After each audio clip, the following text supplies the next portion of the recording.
The Hobbit, the Battle of the Five Armies. I had fun watching this one. I'm not gonna lie.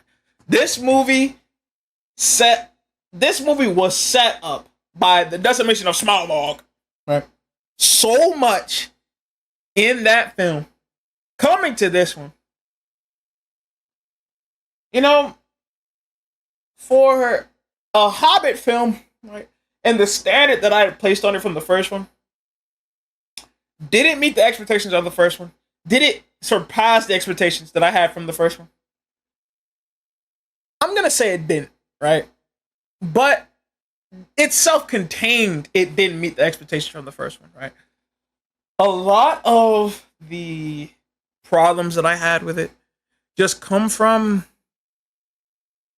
kind of just a lack of epicness. Like, I feel as though this movie could have been what the second one was, or it probably should have been. But this, don't take that as me discrediting this as like a bad film or something. This shit was godlike. Like, that's not an understatement. This shit was godlike. The whole thing with Bart, bro. I think though my favorite part of the movie was the very beginning with Bart taking out Smaug. This motherfucker Bart had been tormented by this dragon. The sheer presence of it, knowing that it exists, and seeing him take it down, using his son as the bow, buddy.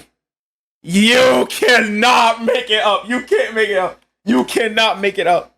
And then seeing his son evolve outside of his shell over the course of this movie. The whole thing with the villagers was peak. It was peak.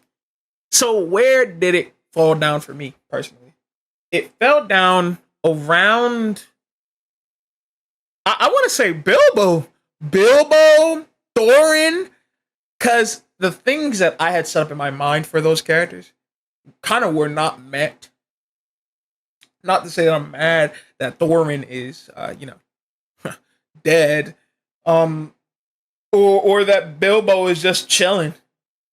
You know, it's just it was kind of anticlimactic, all of it, if you ask me, except for the very end where we got to see the funeral service, and then him leaving. I thought that was really nice. I'm gonna be honest, that scene where we saw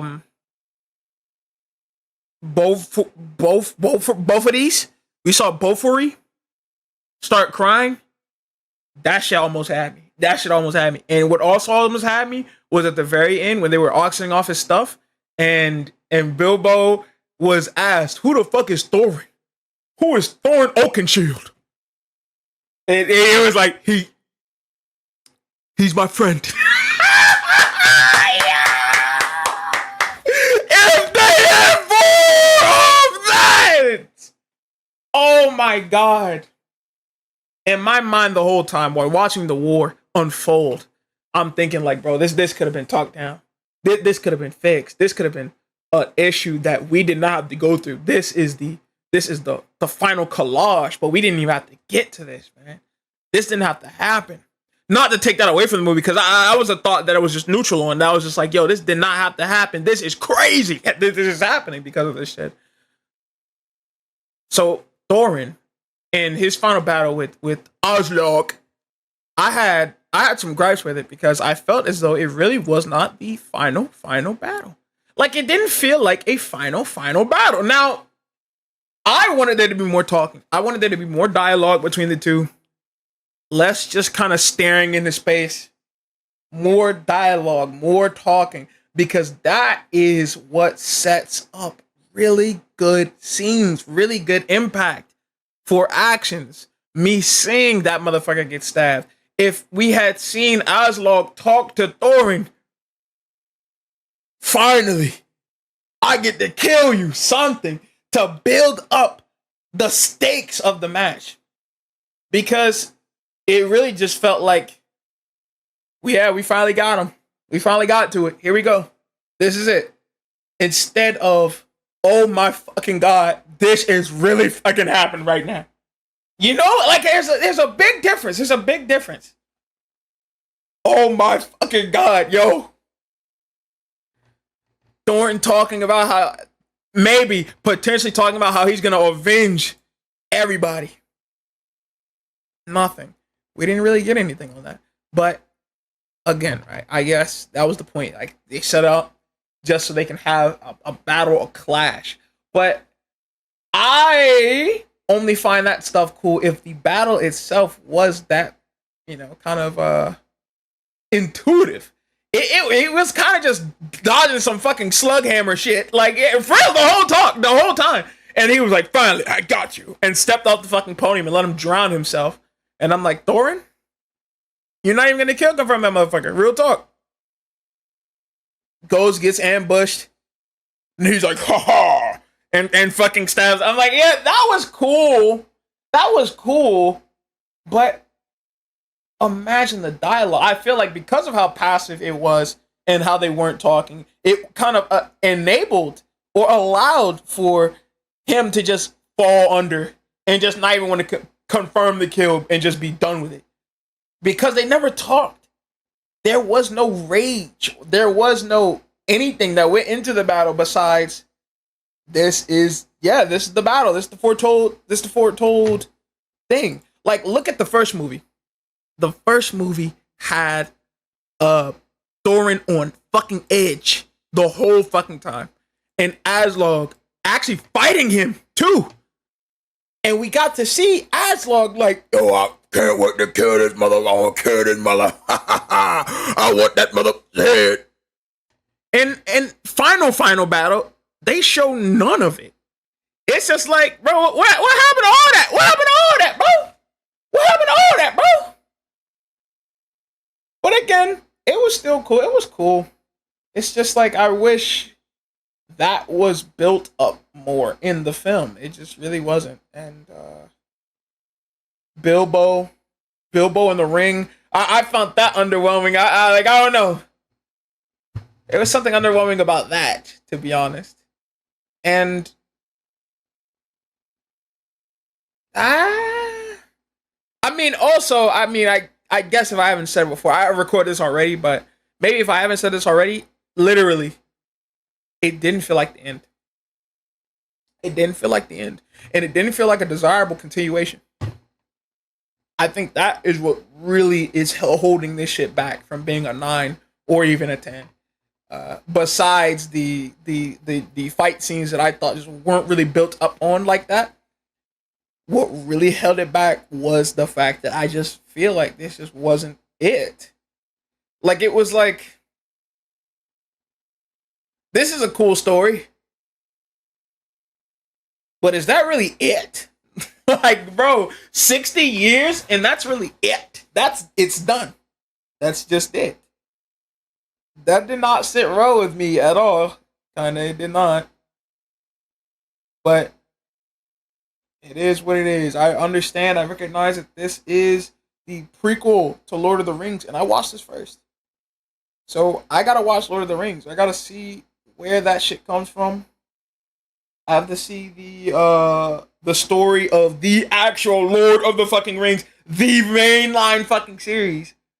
But this last film didn't really leave me with that feeling of, I gotta watch this. If I had to compare it to something, which I kind of went into this thinking it was gonna be kind of like Fate Zero. Watch that shit first. Unsub if you don't believe in it. So yeah, I was watching Fate Zero, going to stay night, and at the end of Fate Zero, it leaves me with this feeling of, oh my fucking god, this is it. I gotta watch Stay Night. Right? But that shit was not here. I did not for one bit was like, even going into this movie, because of the decimation of Smaugmog and the way that shit left off, it was just like, there was an idea I had in my mind while watching the third movie, the Battle for the Five Armies. I was thinking like, did they record all this shit in one sitting, dog? Like, what happened? It seems like them niggas burnt out of like making it. Because like the later we go on, like the ideas here were executed, but none of the passion I feel was from the first movie was in this one. Nothing. I don't know. That first movie was just fucking. That shit was peak Exodus, and then it kind of just fell off from there. But I just been ragging on the shit the whole time because there's too many good things to say. With an 8 out of 10 with the Hobbit, there's too many good things to say. I mean, the entire relationship between Killy and Toriel, I'm gonna call her Toriel, that was really nice. I think seeing Philly die to get Killy in that position, like everything made sense. Nothing was stupid. And I like that. I like that things come together the way they do. And I really like